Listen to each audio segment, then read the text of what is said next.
Voin hi August ni som paruk sang ni le som ni panga in rin ni ani a nimin August ni som panga sang ni le som ni panga zir top khan RORELNA dik besi tu te RORELNA dik du tu te chuan mitlem te som bik nein tourist lots Chaltlanga malak dan tur sei hona nein heng mi te hi tun truma som te chu an ni e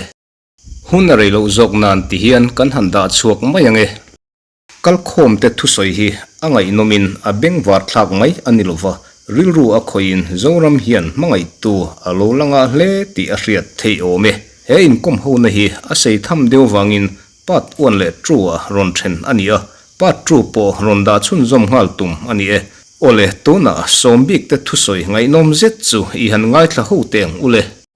kan ram RORELNA hian pathian in lalber adu to hei kan puang zelanga MNF te ZPM te Congress an do da ni chon keima ni min do da ni lovang pathian an do da lang a ha om to hei an nu na tan por ha om to ang oh chief minister ni na poisa cheng khat po kai ru don lowa budget poisa jong go man na tu ra ka mang te kana Mizoram mi kum ma chum bel chon Indian state house ale chang kang dira ka sia mang ka tia chu wang chon ho tu ni chu ka cha kho la tu ko look at asoi like ka support look ka support long ke Congress kan ka soi to puso da bula kapu kan MLA tu candidate ho tu te affidavit mangi ti jero court enforce te turing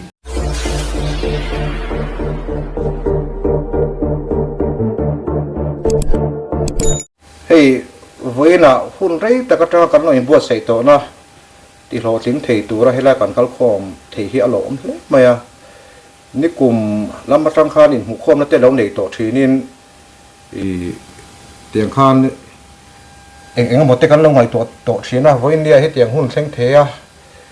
kan thu clear ho tur vision and mission clear ho thei tur kan kal khom thei hi lo om hle mai voina kan in som da na hi han soi fia de ulok ta ila ramve o ka chhuat thim thu ziak te video mang te a thu ziak ka video te siam thin kha ka tiang chi kha kan in so mani a chuan ngai tua na nei sa deu tur nia kan rin te hi mi poi mo tak tak mai voina kan in som kha ani a ti hian hei program te kan an mang thei don a lo om hle mai a kan program tur hi akal mang tur hi han soi lok ta ila vision and mission kan statement kan siam kha puram pana hian aron pharanga aron soifia deu bokanga ti chuan chu min nuwa chuan a thlir ho na kan nei don ani ti chuan thlir ho na kan nei anga chu min nuwa chuan kan pachop kan ma thlir nuwa kan ma chop kha kan en ho le anga ta chuan kan chai ho le don ani chu mi kan ma chopa chu road map kan timaya chu te chu kan duang ve a hei ri tak kan loi bo se to khan ti chon chu min no wa chuan atu thur kan se kha kan in loin bo se lok thiam thei deuh dan vision kha kan hlir ho kan bat hlir kha karon phara kha kan hlir ho ma sak hot don ani ti chuan voinia hian bible chang ril ro oma chu ma thai bung ruk chang som thum le pathum thu kha ni a aram le afel na chu zong ma zok ro uti pathian ina min shil bible ina min shil kha voinia hendil ro oma chu voina kan bible chang thlan te po hi ni se tha in arin oma aram le afel na hi kan ram hian kan nam hian kan zon ma sakangai ni chu mi chu ani chuan thil dang zong kha chu min pek del cha tur thu kha pathian ina min shil ani a aram le afel na kan zon ma sak phota hi voina kan ti tur chu ni in alang ani ti chuan thu tam ka sei to lawanga puram pa na hian vision kha ron pharta sela vision le mission kha ron pharta sela pani in a thui lawa a ngai to chung chu a rai khop mai kha li thanga deuh tho kan ngai to a ram ta na din chhuak pui tlak din chhuak pui tur rul nia kan hriat akha kan ron duang ve nia chu kan thlir ho do na ni chuan tuna puram pana dr sil ram pana vision le mission phar turin in som te u pizza me khan har sar lo chuanin se lo sem sela na try karin cái chọn hết tất nhiên cái rốn chiar mấy nga thiền du tắc te o amas saberin RORELNA dik BEI sei tu tamin chi bai kan bu ka cheu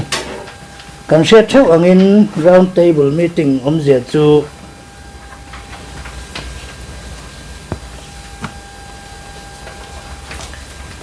din mun sang bi lal bik le poimo bik lo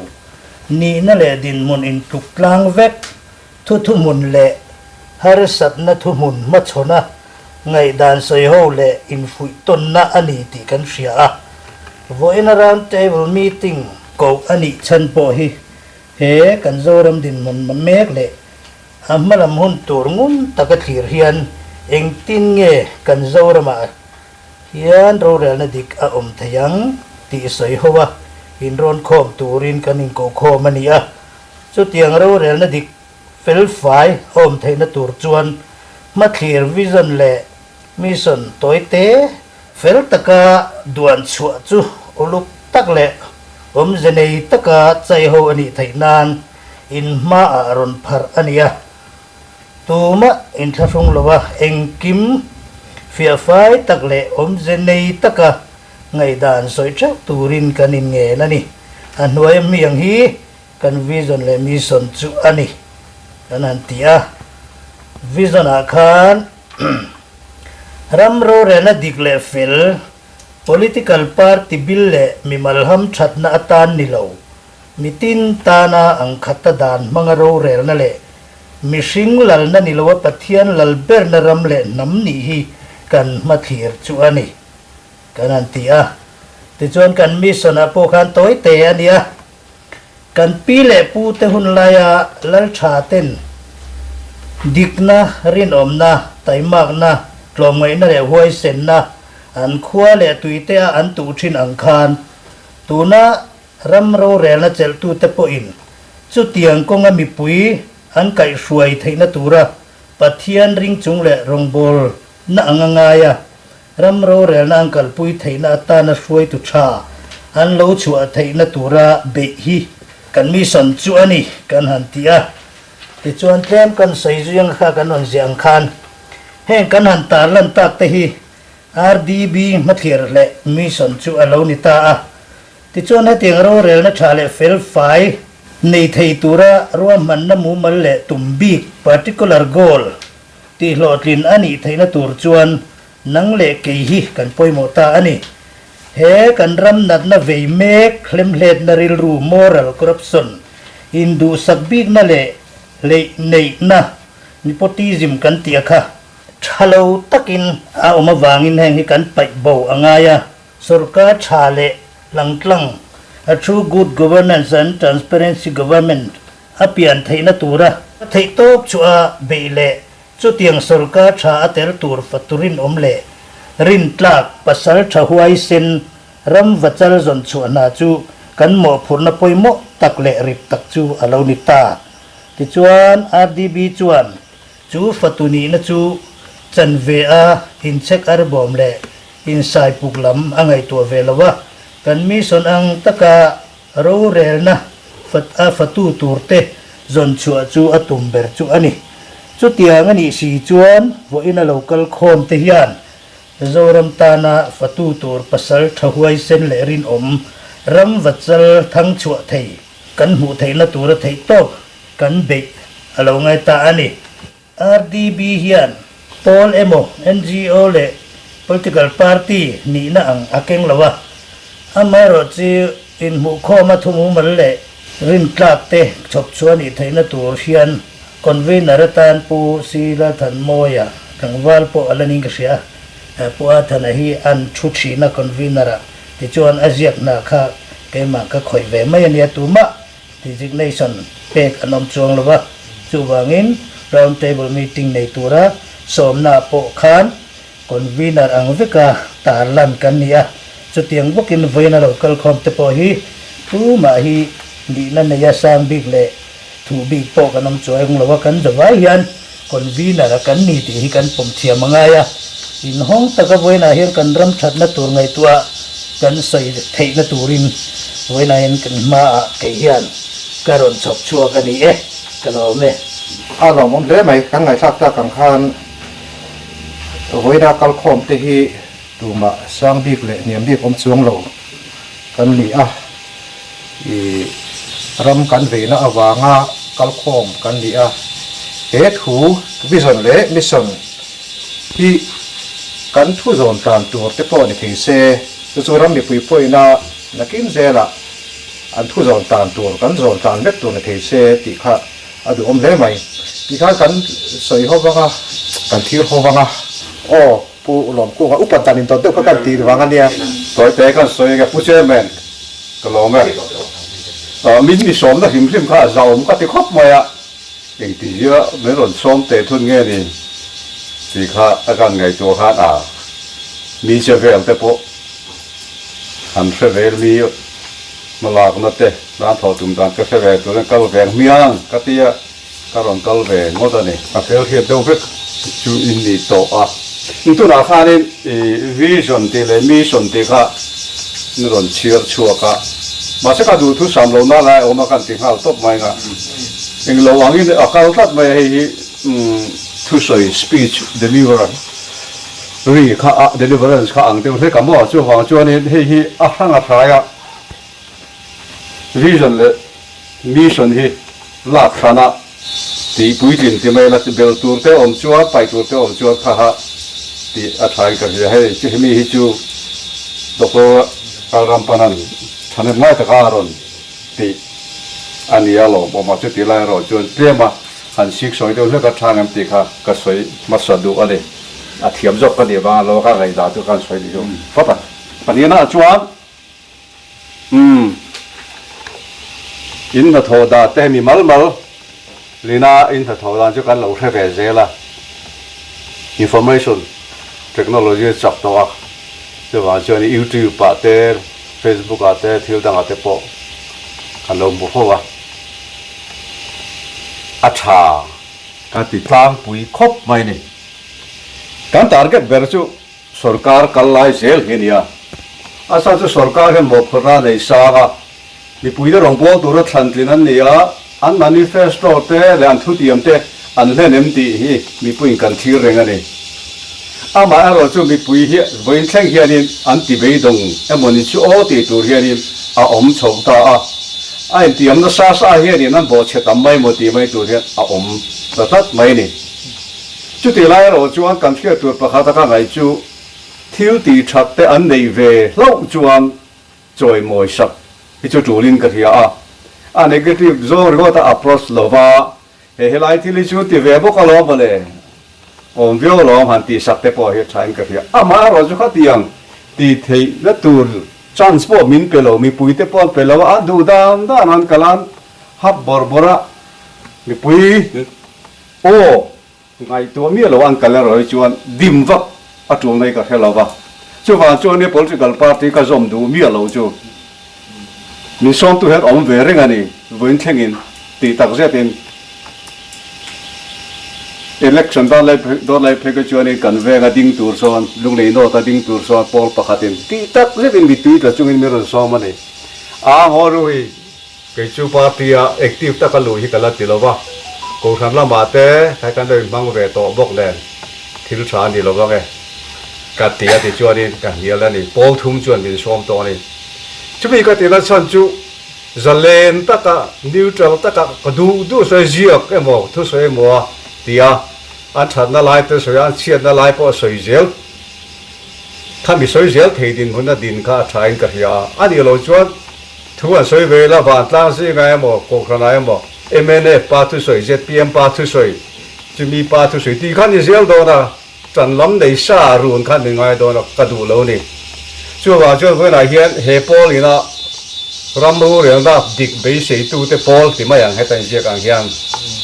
ทิวตุงที่อาชาก็ติดครบมามาโรจู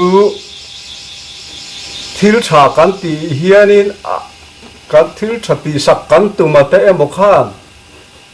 อันเหล่าง่ายสร้างเหล่าบ้านง่ายไปหมดเหล่าบ้านเหล่าปลจุดไม่อันนี้สีจวนเองที่นี่กันตีเลยเจลังที่ข้าทุบยันนี่คริสเตียนวารำกงโจคริสเตียนอะไรเรียนอมันกัลก็ว่ามีปฐุมมวลมัว đôi sẽ bắt té ring lệ là té uang à té lâu cao rồi giá ở na bắt thiên ra mà cao đó là lâu chầu về rồi anh té hạ chầu mấy nuông rốt là ôm mà lâu cái tay cắn lâu mua chầu riêng anh tia Christian là té chuyện đồn chú anh lung ngay em mà tiền em vang nghe lung ngay thu chặt tất nôn nó thu anh sẽ là ngay bơi mô du mi lâu hát om khát anh ru thì lung ngay đi chú tiếng bốc chú anh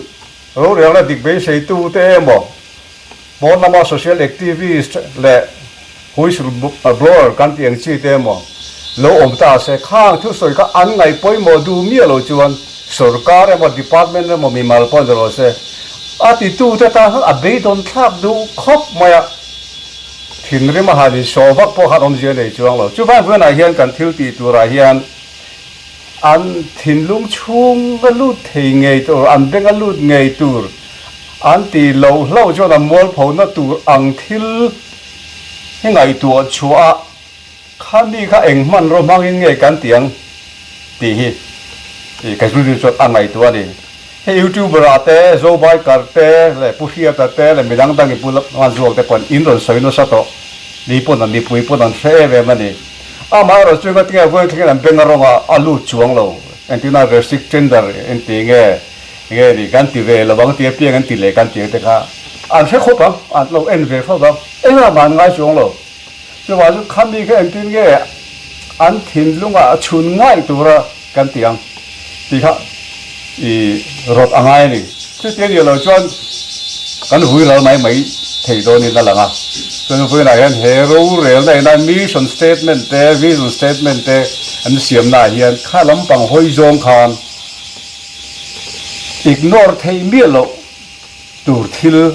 thì thầy cái này em thì khá cái luôn cái ngày tuổi bên này, cái lom lên mày chịu thuộc tiếng Việt chứ, cái xây bên này cái lom đó. si la so ta hi kan som le don miang thu sai hi kan thiam lo em maya mi mas kan den to hi chonin ka soi tu te ka soi lak lo lai te hi ka thing hil man ta thena a chom bung rem rum ma ram ve ti vel hi chu kan tlang wal ve lai chang ko han ram hi chu kan ve in ka ria selonga le kha kan jer lai te po in kan ti ve lat thena ram ang tinge kan kalpuyang kan ram hi engtin nge ma son theng ti te khati la pe chuanin independence te kha kan ru han la lian de vaniang khalam pang te ho kan soi ve na sa thina ni sipaya te tangila training te kan zo vek nuwa arakan lama te hian velu phe ve ma la ti hian te kha kan soi ho ve mai thin kha ani a tin ke chu dreamer kan ya le lama chuan politician ka under da pakhat dreamer kania ka dream na sa chinin kan ram kal phung tu rahi engtin nge kanin rail bolang eng thil thai nge kan promote nga eng hinge kan ka sadang ti te chu ka swang tu ve na sa ka mu manga te ten ka mun hona te po tit ka le kha je lai po hianin le kha te kan chiara ka chiar lai la khan ni chara sen deu han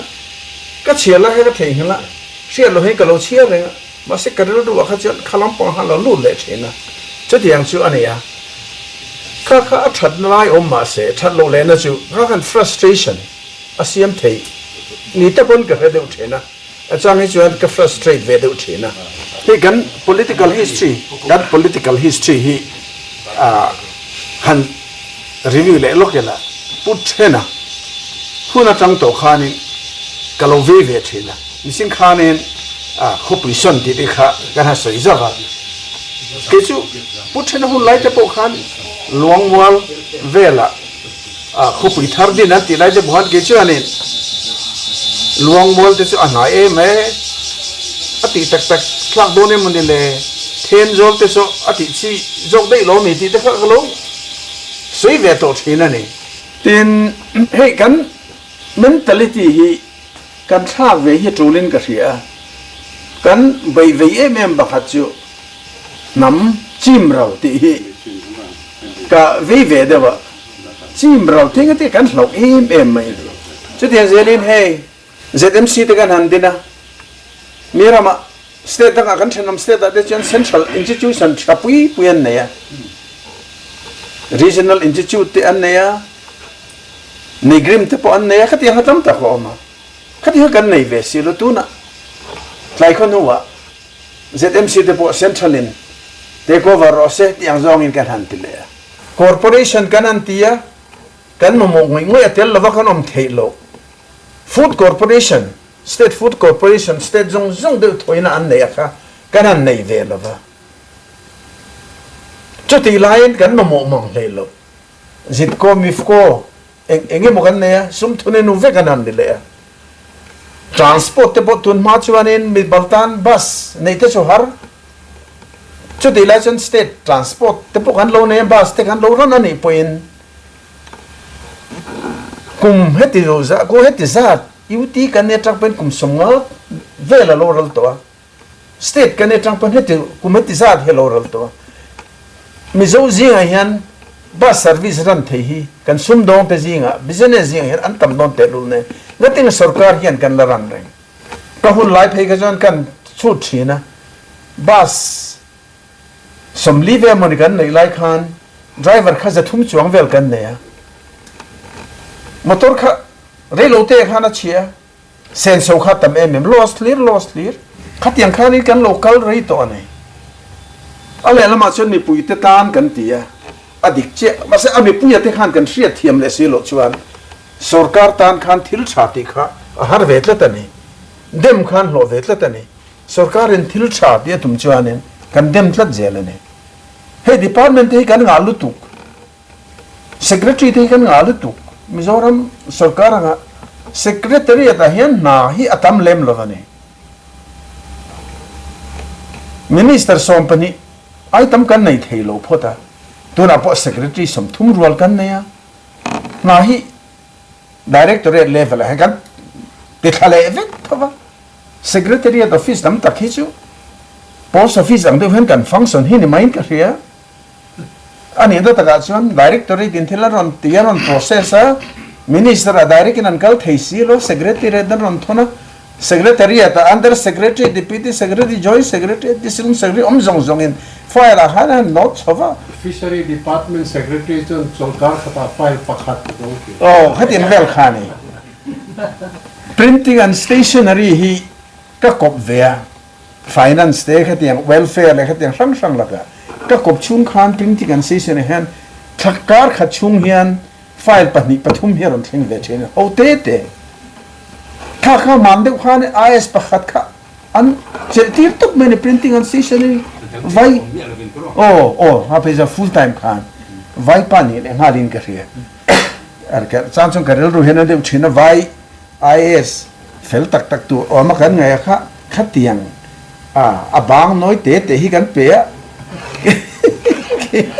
kan soi tam chen mi poi hi kan soi he ni mai buk si a be don thak ve china ni khatiang thela chuan department kan ngalu tukte district kan ngalu tukte establishment course kan sen sona satlu tu wanga kan ti tur kan ti thailo sumin kan in dai lo le pha leiba kan nga kan budget atanga kan sum se tam takhi leiba ro na la interest kan pek na hi ni ta ni hei tu ma kian kan ngai to tak lo ve mani party ho penan sei sel tak lo ten ka ra deu thina mi pui pun kan ti tak lo ui thamania ngoru ka sei le tu do ni ka ria che vai ka du to mai ngo ke ro ka thu thatak me kan ngai tha zela lo oma koin chu sei vek kan tu manga pura mo he kan som te ang ole chairman kan ti mayanga hei voina min som kalo khop maya kalo kal ve na chan chu heti han soi tai la mizoram kan ve tlanga kan the ang top the ang in kan han ve tlang thina ma kan la chuti kara chuan political party ten sarkar nan han siam thina nima sela mi pui du khop lo ne lo le thina mi pui ten an du khop lo na helo le thina chutian kara chuan siam thatur pol dewa mala hi chu khoi mulaya po helo po som na dang omani po in ka thei an tokin lo troi om ve le อันมานี่ท่าติจักตัวท่าโลทอเวทเทกันในชวนขัดยังจงอาเก่าขกระดูเวดานปนี่อะส่วนชวนไว้นั้นมันหันโซมเวปอยกระล้มขบไม่ติเหมาใส่กันสวยเวงอ่ะมาที่น่ะเฮ้นี่หุ่นที่ใครอินละห้องโดนเนี่ยมันกัดเข้าแล้วว่าที่เราดังสวยในตัวชวนรำเราเรลน่ะดิกเบสตูเตดูตูเตติเตปอินนี่อ่ะขัดยังอังตอนชวนวิชั่นที่ลายอาคารการิรัวชวนรำเราเรลน่ะดิกเล่เฟลที่ดดเชีย political party bill ที่ข้าการิรัวชวนขวาเล่ตุยมิตินตานะฮัมชัดนั่นแหละที่อังเงินกับเชียร์ลังงะมิตินตานะฮัมชัดนั่นแหละอังขัดดานมังรูเรลนั่นแหละปัทยันหลับเบอร์นรำเล่น้ำนี่ฮีกันนัดสีระนี่ที่ข้านิตาเชลังชวนกริรัวชวนมีฟิงหลับนั่นนี่เราวินที่กระรอนใส่ขัดที่ไล่กระรอนไปนัชนะชู negative sentence อังชีข้าอมเหลวตาเชวิจนาคันที่กริรัวออกมาวางินรำเราเรียนน่ะดิกเล่เฟลควาเล่ตุยมิตินตานะฮัมชัดนั่นแหละอังขัดดานมังเราเรียนนะก็มาโมปัทยันหลับเบอร์นรำเล่น้ำนี่กันมัดเสียนี่ที่ข้ากันมัดเสียกันหันรวมข้อมโดนนี่ชวนรำเราเรียนน่ะดิกดูตัวเตakal zela akal puyetan po kha kha chau mange ka ti ani chin akan ngai tha ka khan amasha zoka khan kan ram ro rel na hetian hian akala hetian ani lai hian eng tin nge kan au theyang an beng hong rak tura kan ti theyang ti lai kha muhil der hi chu kai thon hara muhil tak tak chu kai thon ol tiang deuh hian khalaya kha zia thiam po har le in ka ringa enge rotna nei tu khana nei o ka ti hial zo ka ke chuan thil thra kan ti sak tur ten enga ma min ngai sak si lawa min ngai poimo lawa min ngai ven bok si lo chuan an ngai ven na theina turin eng tin nge mission emo vision statement emo kha kan siamang ti lai kha ka ngai tu na alo lut siam ngai lo jok ma khatiang anga kan ti ro don ani chuan mizo hian kan han soi thina thoka phitin pathian hi kan lamri seka kan meeting na ni se kan han tong trai thajen zel boka kan nun le afala khoyange poisa man in sum na tur Amazon ate kha online shopping a le bazar a hian poisa man in su mangaya nu le pa thu oi na tur mun chu an mu lo huna an om kan bu na ya om lo na mun a ti ang deuh khan khela ya hian khoila ya nge pathian thu kan oi na tur ti hi afala kan om tak tak na puna oi tak tak mang silo hian kan khosa zo kha hela po hian pathian hi kan han soya mi pui an kai roi theina tura pathian ring chung le rong bol na anga ngaya ti te hi anga ngaya ti hi kan ko hana po kalo soi deu thinania ei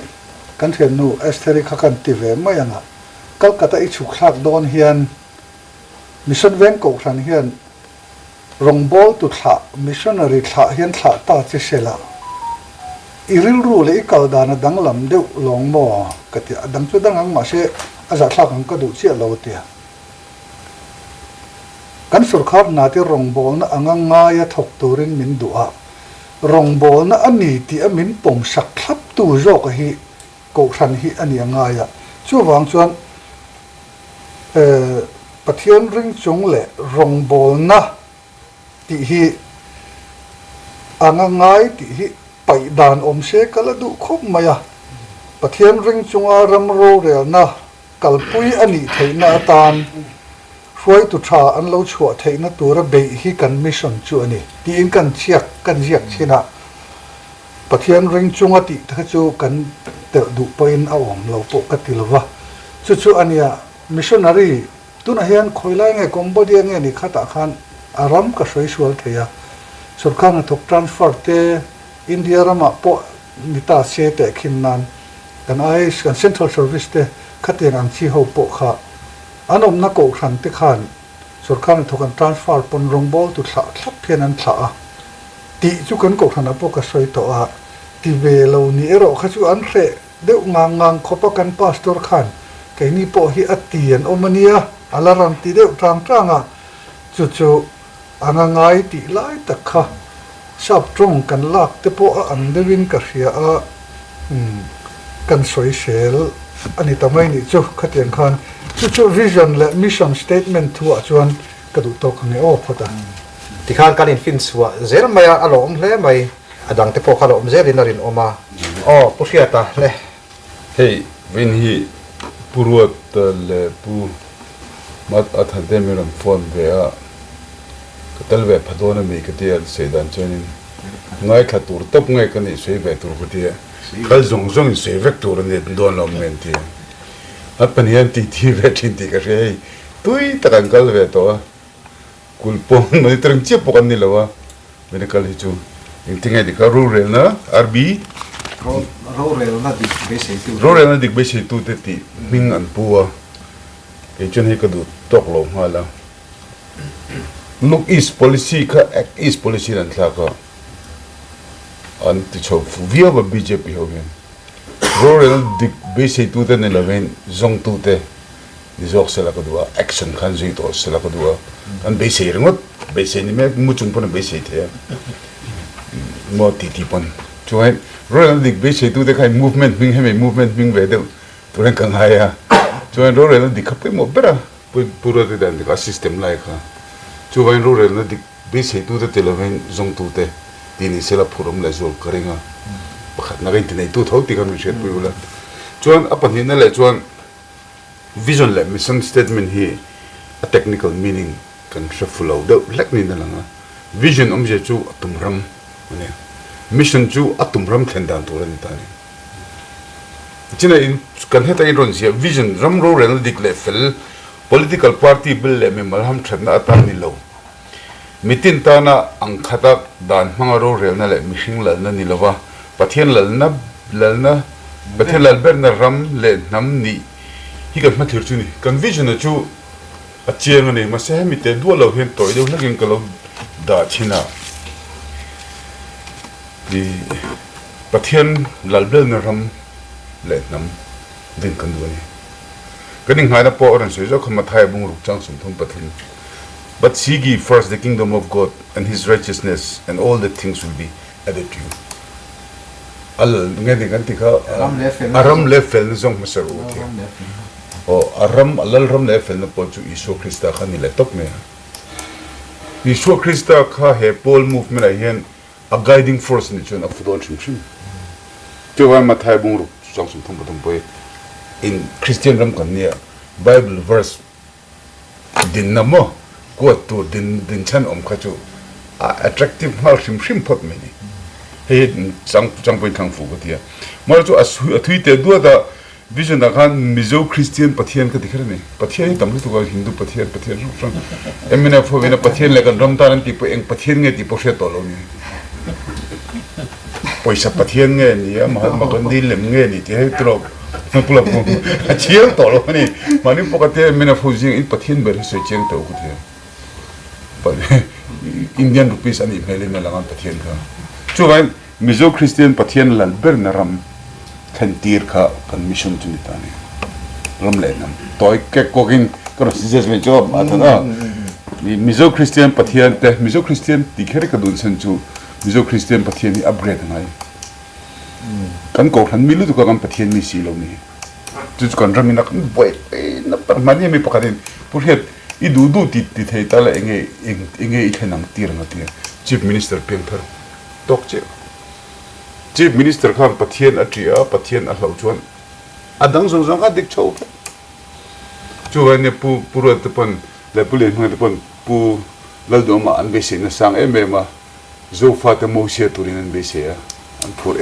mo se alo ni chho lo wa ke le bol do la ka ti pen thar ka lo tum ve le tana apoi mo ber zo ko chu pathian tri nam hring kan nei lo chuan mo ram khoi tu te khan ram nam le pathian an chen lo chuan ram an hruai fu thei lo chuan mizoram le mizo nam kan chen ngai a kan pathian ring kan chen ngai bo apoi mo ber chu pathian ni ta sim sim ta ni chuta piang tha thavur kan ti ko han upai mo camping na lu thina mo crusade ngai ni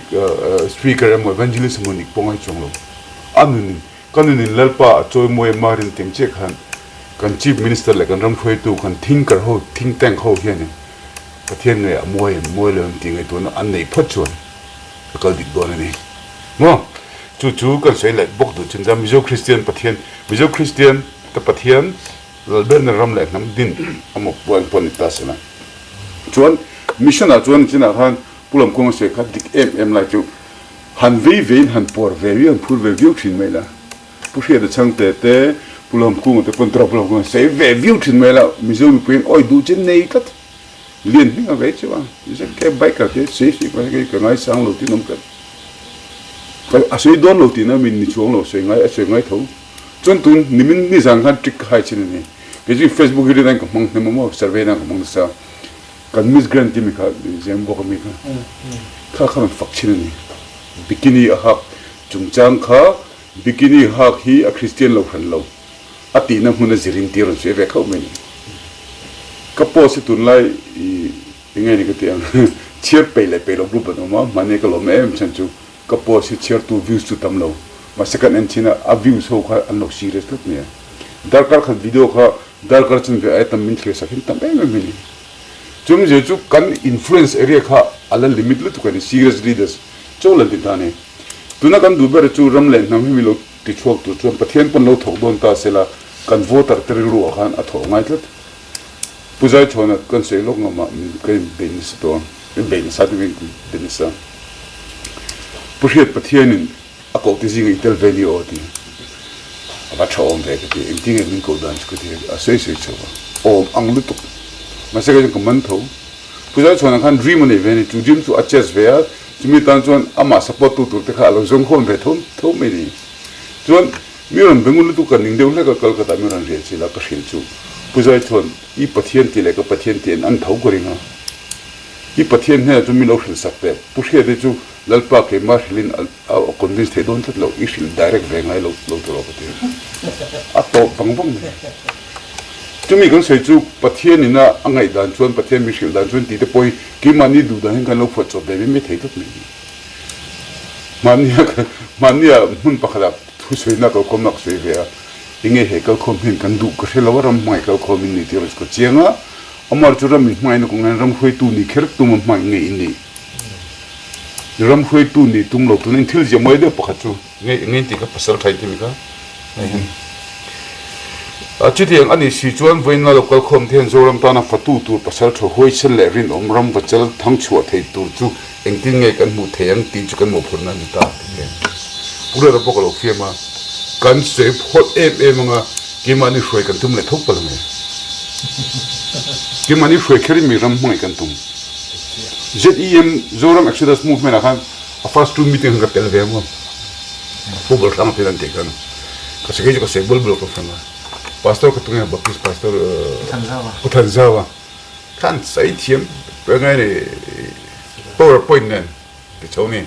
sau sai hey keni kan tar to kan upato pushia de ho he be turinia tite ke sai thiam ber to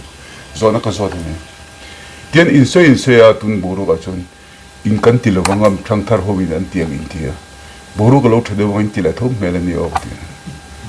te la wang ti tla ta ma se sak ni som ni puthum mi kan som pare da kan ading chu ka se chu kan kal khom spirit kha a pure ngai de thiang ni ngai de chu chu nek tu na hen ke pon ka boi pui na lai ber zo ka chu puman zo la tha kan ti lu tu exam zong la knowledge zong la ram ngai zong chun ni se puman zo la ai than um no mai the ma se exam zong ni lo a than a cm na tur ko nga khan ML som ni pakhat ina support ngai nga ML som ni pakhat ko an din na biela mutam beran om ngai ka kaya kan problem chini tani vinne ka share du ta ka tu kan movement kan tu poi mo per chu vinne kan lo kan share du chu mi pui ti su khe kha ka ngai chuan ka po si tun lai an chia thape vak ri lawa ka hria ki chuan an se chala chan te pe om ve tho pu man zola po thse chala tuk pu man zola dot a soin tingai lo dot se he si dik lom tingai lo atak lu tuka a intiram ngai le lu tu bi kan ti an tan pakhat ma hek no me sila lo ngai se le nge puina ka ti chu kon ram ngai na ko ngate po hen ram le nam hi in ngai zong in ngai chin ani lo in ngai trom chin ni ta ni ngai zong chin trom chin mi ni lo nia ma se ram le nam chin ngai trom chin ni pu man zo lam ngai na kha han trom pui ve om tak kan ni ram ngai thau kon trom pui thei mong tak chu mi ka sei nu chu mi pui te na kan tui chin chu tu na miss ka sei kha athala ale moina tak o ma toi te ka comment ton tamra thap to pushe te chu zau thu sei chang kang an ti le to ma se ka vote kan le theng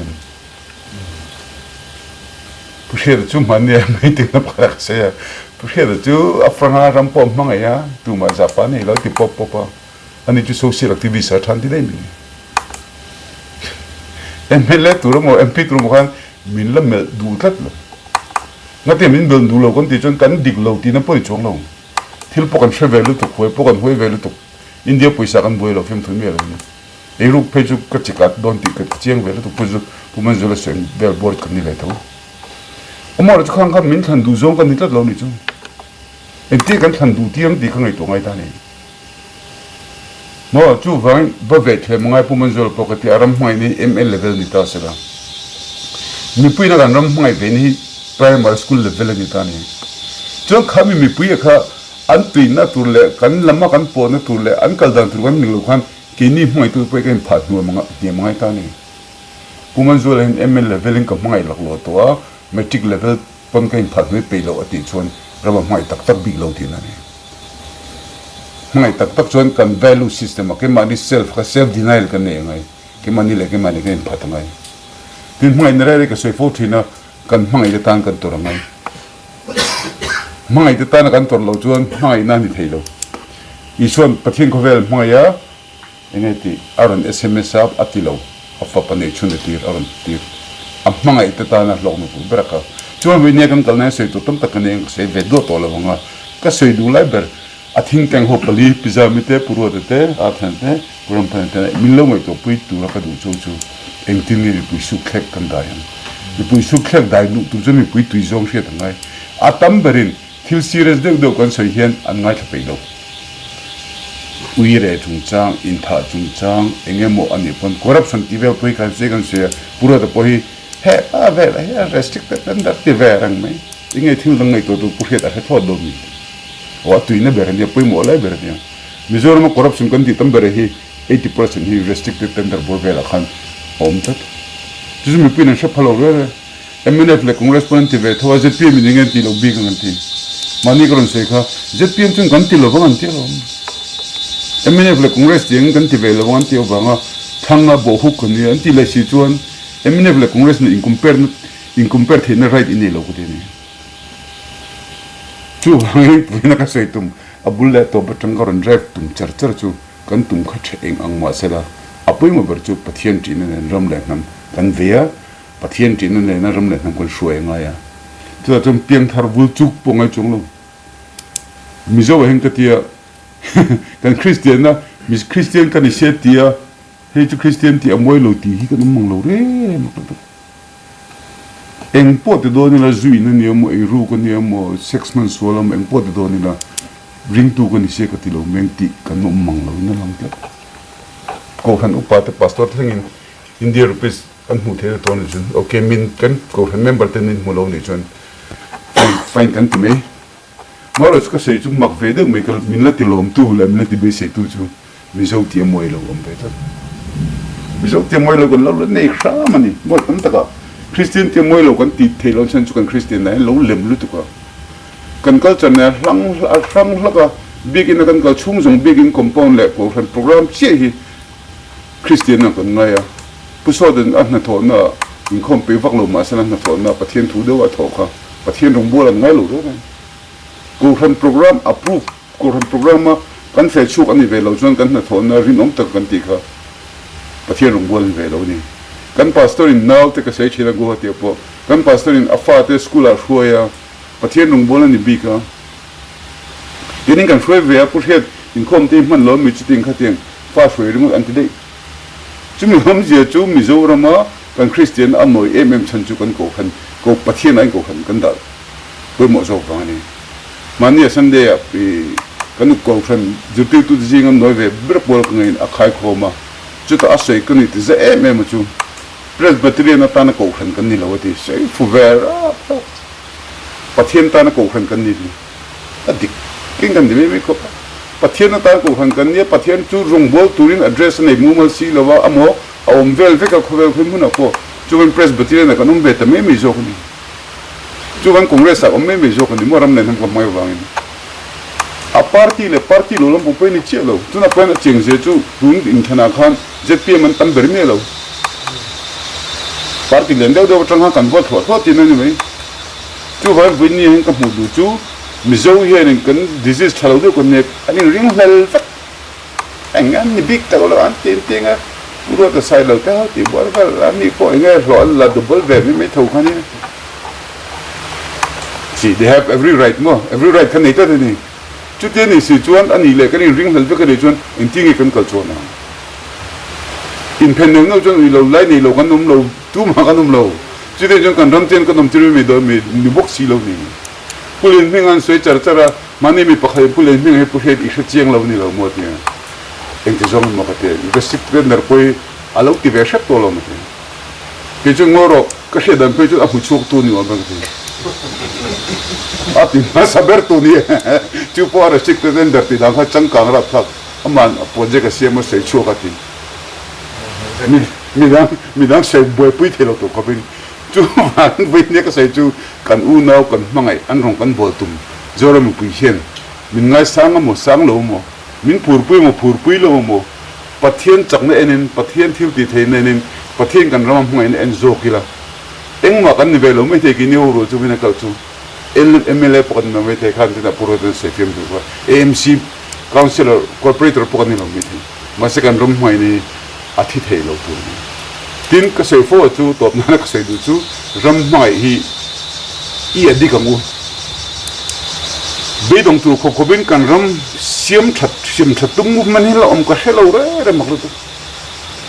pu ho la kan jim to la kan be lai khan nu pa kha ni te pu hiat corruption chu ti du su engin ang chung lo mong yinga tinge ka pi ka te ka tam jong ho sa en corrupt ve thelo wanga corruption ho mi min ni ti oh kopi soi tu di kong chu ko be te huna lom thu sei na ni la dona di ka ma se ke ni be dan chu corruption ko kan corrupt ve the kan du lo tho lo chu tie ni chu na the me the ti chu wan kopi advice in pe lo meang corruption hi lo be ve shep lo mi ke te be shep lo te be shep lo corruption chu chang advice ka la du lo ka chu san mak chu wangin kan ram le nam kan be na ko nga kan mangai na ko nga ma kan lang na ko nga lo la ve shep to lo bi dong te an ni lo chuan an thu sei kha an negative comment kha enga mangai lo kan ram le nam chan tu le ti har tu hian bi dong tu khop khopi tu mai mi malang ine mo NGO ngine mo kan na be lo chu wan we have no right to give up tu nei kan give up me thiang lo ni mar chu pe mo em zo kan ngai tu na kan mangai te kan uncle te kan cousin brother te kan pile pu te kan veng mi te ti har ani mi o wangin enge an tu zong ang level lu phota ngai ni na lang ni pulin hinga te pura te pon kan style khat le min mo dam doi khade wa kha pu pu man zo la pon dam doi khade wa kha akor ti moi de mo ti thum de mo e tir kha ngai ta ni chu he movement hian athiam chuan mi zo mi pui te chu mak lu tu kan man hu chu eni mo an te kan ti la duo ni khami lai kha khoi lai khan ne kan cholo tur kha kon sei du chu ni ta ke poka siang che lawa o kan ho chawa ni ta chu ga po mo ma saber tu eng ti zong pon han ti la ni pui ngai dan chang kang tak an nei lo chuan ati tak tak thei lo pu man zo la po a kha thon na pakhat ber chu aram ngai na kha di lo ni me lo aram ngai level kha ML level ni se la ni pui ten pol thum level pon ga lam ngai lo wa kha ho ga ni nom primary school in philosophical devin lecture thu ba seila amu hil lop chu ban china pulo pu sang che kha an ngai thadu miu lo an e du miu lo wa khami te ta na in pe kha kan nia kan mission field ve nia ju sei in tong kam kamoya missionary zeal missionary rilu ang pu kal khom kan ne boina chon chuan missionary chun ang tin ge ti pulal than hola fa pa kania congress in president kania zuk tin mission field kan kal tur ni lo enge an du zong enge an che ti zong en ti zong ti ngai to kal tu kan ni ka te ni chu o chu ko sei tu ne tro pulen hen apan am for a bon ka tilu pulen hen apo mane po ma zok tena kan ti ho an ko me no ko mina ka han kalo sei chu pulen hen pulal do ma siam tum na tro asina amida mitula kale ni chu mane kan mitula khobin ramam hangaya pulal do mai dikse alauti ma se chumi chu chance omri na shelawa kan shelawa chu fangin kung dang kan mum kon do na ta chon mi te milong husit po ni sela ka te ni chu an ngai dang kan control thelo an du no se ve ro se amaro chu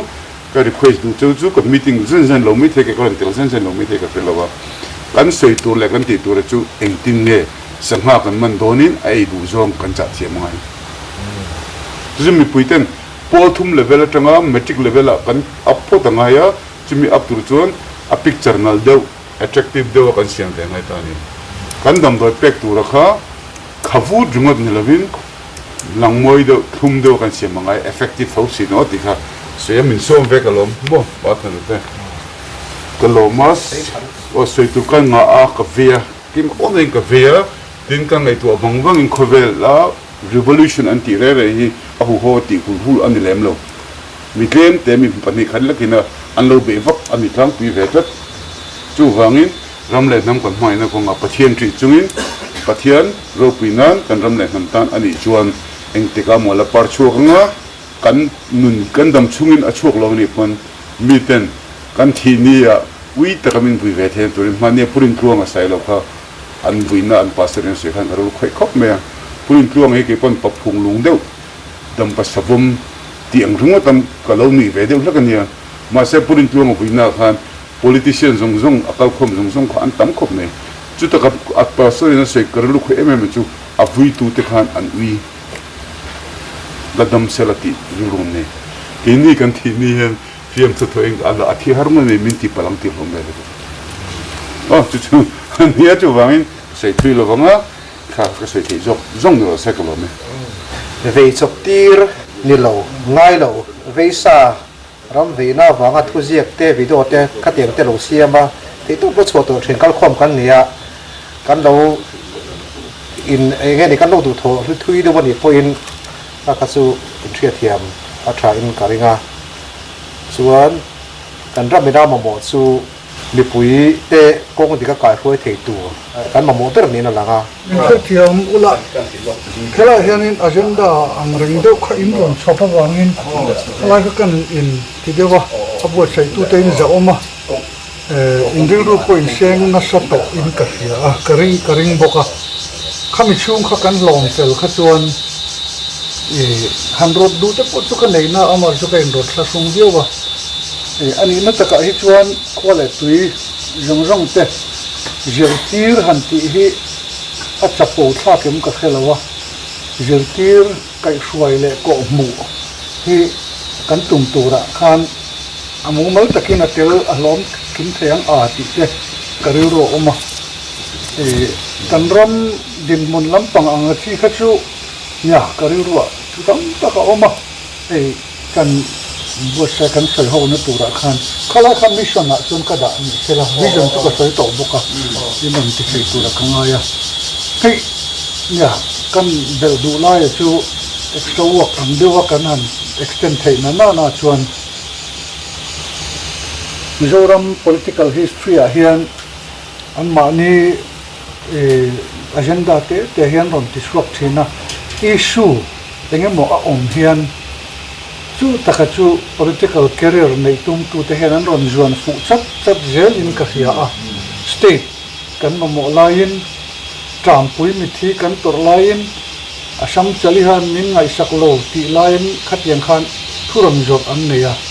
ramboi mang an sipai lau le soi sak le in ka tual thi na tenen kan mang an lain chan tu kan ngai kan hia chutiang kara chuan ramboi na ina min ti re thei nuwa sung le paya kan mang an na chu azalai taka min ron dek thiam khop thin maya kan soi tu te hian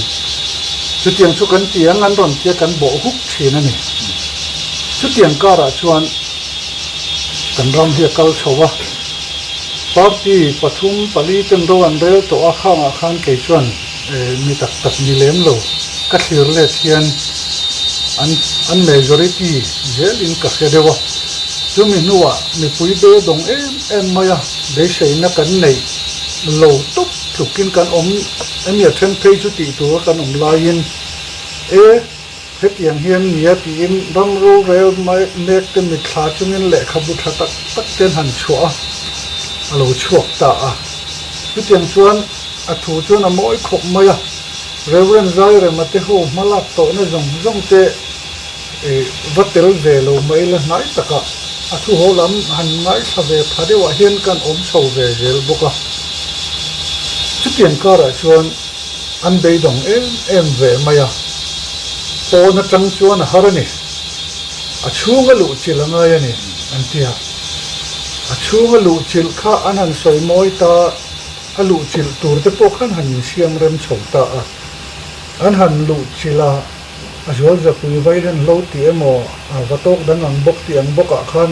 kan chuak le ta de wem ni ti turin kan ram chu kala chumi ata chu eng ang po hian ma han la le do ni la voina hian mi pui te hi an bei adong viau wang ti he la ta a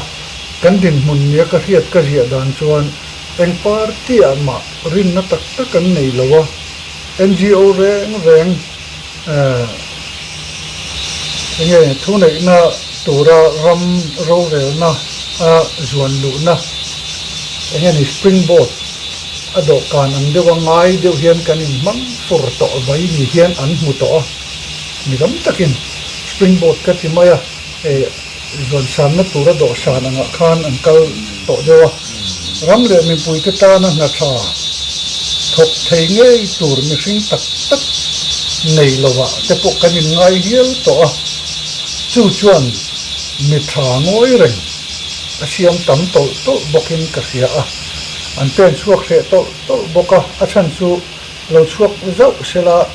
an lep se khepa an chui khep phe to lo ngen ready made attacker kan ti hi pa ti tin a hian an sa boka chu wang chuan ani ta ni heng tiang zong ma la a kan society han siam dang lam tur chuan kan educate kan intel khoma kan rin chua kan be sau hi atul ani lo mi o ti riu ru chuan a oma mi pui te hi neutral tak hian tamani neutral an tama wanga hetiang hi la thleng thei po kan nia niwa sela an ni te hi be dong na sa an tangang ti te ka lau thingani kariru tak a chuan hetiang anga NGO deuh han mu khom na ka soi thin chu kan political party te hi eng ang pon han lal le ma se tuna kan sarkar me kai hi chu a mu chiang a mu fia an ni in ka sia an thu soi ka ai thak to te atangin sarkar ti chethin tu chu party ni te an ni ti te po ke ni ai nan bel ma chu tiang ang lakata po chu filim thei chuang lo te hi an lo ni thawani chuan adang po hi piang le don ma se party mi te bokin an ti che thawang a ti ngai to na te po a chho zel to chu tiang ani kara chuan te chuan karil ru pakhata hi chuan suggestion kanai thai de te po an oma hei keima khima hi party point ni china kan ngai thak ang khan mengan som ve khia te hi chu an ve ma se political party chunga ve tur quality nia ka ngai hi ka phalo hiao wa kain khia ta wangin content khata hian phak lo na tam takkan ka khia ta wangin ka ti lo hi thajokin ka khia ani chu tiang kara chuan kan rot na te hi kan soi tla na ngai ta a karil ruwa chuan hetiang hian soi ila atha ang ti ka ne ni a sut kian na tur solution te po hi kan ram har sak na hi chuan a theyang har sat na soi kan siat na lai soi vak ringot ai chuan a sut kian dan tur rap na kan soi te po hi kan ti tur kan duty ani a sarkar lai mek po hian alo khia ani po in ati du ani chuan ti sela kan ho tling zela kan ngai tura po ka ngaia tuna po hian so thing te kan an soya kan ti thina khovel technology thara chuan freeze dry an ti hi a thavia wania a aroma te a nutrient te a loss lowa chuti chuan tui an han chia le hian a lo thamai hei chauka man piat tur lek le large scale ati tur te pon siama kan an tia kan thian za ho zinga zpm mi te om na nge ya po chuan ka va soya lom sang e po thil soi chu hei beng thar do na chi vani ve an ti kha a nai lai der ani le tamaya khati khan a harsa ani te po ka ring ve thowa chu wang chuan mi pui bei dong tak tak te ti bei dong zual tu an mi pal o mange o ti hi ka lau thon pui tak zeta hemi dota chuan hian ka du tok do na Colombia ram sharing of power by the ruling Republican country ve mai nge conservative le khami party pani ina thune ina anin semri ngot tingai nam khe to lo an ram kal dan tura thune ina anin semri ngot mai ni heta changin chumi ni chuan ti hi kan khe thiam to pastor pakhat chuan za asom li hi party in nei lo sela za asom rukhi mi puin ti tur te po hian a thalo mi an tia an bei dong to ani tam tak chu bei seina nei sang to lowa siam that dan tura ngai na an khe tam to lo boka chuta chuan a dot chi alo kan kal na tur niata na la om tak chu kan pom ma yang ti la om ani kan thian pa thingtlang a jina hey in school extension hi ava cheve ya an ti che khop mai hen te chu party ang point main la lo me ya an sarkar ve la nia kan la sarkar ve do na lo an ti thau mai ya chumi in khiat thiam na a om to china chuan Colombia ang chowa kan chok thegen chu a la om tak jet to a chumi ni lo na tur chuan ni pui kan jeu ti ranga kan kai hruai ti hi tong chaltlai chung enge chung tlak na min ngai sak lo sela kan kai hruai kan ko mu anga kan jir ti anga a thei dan in ti chuan kan be dong lowang YouTube channel ka soi hian ka be dong lo ka thian te hei voina kal khom po be dong lo ula ka du na chu kum som ni aral nuwa po kum som thumara nuwa po khati lai khan hetiang hian lo vei to a hechu tiang chu kan ram din huna lo ni to ani tia angai thatu piang ten harna an la ron man mangani po in kan lom na tura ida ang chu kan be sei na tal ni ro se ti hi voina hian kan soi du ani le kan roman na siam kha kan soi mayanga kan vision le mission statement hi chuar de lai te han no bam na tur hamin fin chua lo mom le maya ti chuan hi draft ani a ti khan kan da final tura ngai ta ila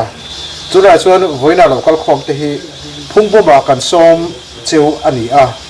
kan ti zelanga mi pui hriata hi Aizawl zo ka latang zara khara ti kha kan tumani ti ra kha kan soi na chuan kan pachopa hian apa ni le na chon kha pakhata na ngai ta ila district sang a te hemi kan vision le mission statement hi kalpuya TITI HONA te neya atu la ka press conference te po ka teng te ma chon kha kan ru ta ni a kan ru an puite zon chu a zela kha kan tumani ti rai kha ita sela ti chuan khalai chena kha I kan soi hri photanga kha kan road map kan ma chopa te chu anita a ama chopte kan soi ta thoboka kan tum dan te kan soi ta thoboka katarang kan engani kanan soi zui le don men ko ban zo la khai khe khal dewa tum som thung chuang khi kalo khel to ke chu kan ning to ni tak me na chu sarkar thani tur kan zong don pasal cha kan som don kan tia a som tu ra te po chu tu nge kan ni ti te kan chiang em ke a main ka soi to a ti dan da lom to lo ka ti ang ron ti nan ti ngai lo tu na mi te po zo zo pui vai le lo ron ni zela he te ka ngai na om lo chu wang chuan corruption la ka filim poisa man na tura ka mang don aman lo na tura ka mang lo tingam chat hi in for khonila in tang zarila